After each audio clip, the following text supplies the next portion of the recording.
All right, so here we are for the sixth and final stop, note, and notice signpost. And this one is called Memory Moment, and I'm pretty sure you can guess what that's probably talking about.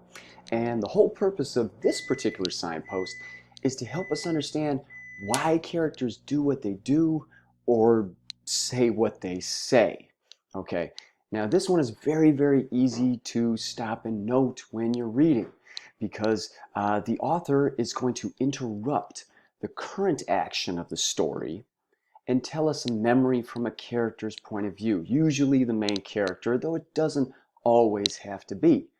So when that happens, when the author says, nope, we're going to stop telling you what's actually happening right now in the moment, and we flash back, hence the rewind sign for this signpost, when they flash back to something that's happened in the past, we want to take note of this. It's important. There's a reason the author is doing this.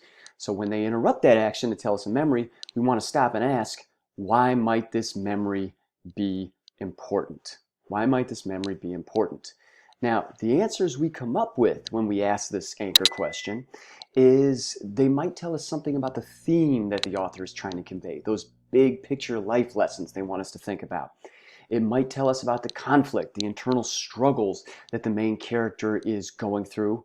Or they might actually foreshadow something that's going to happen later in the story, and they're just kind of setting us up for this. But no matter what the case is, it's going to be important, it's going to be meaningful. That's why they take the time to tell us a memory. So just to kind of recap this memory moment signpost, when you see an author interrupt the current action to tell us, readers, about something that happens in the past, we need to stop and ask the anchor question, why might this memory be important?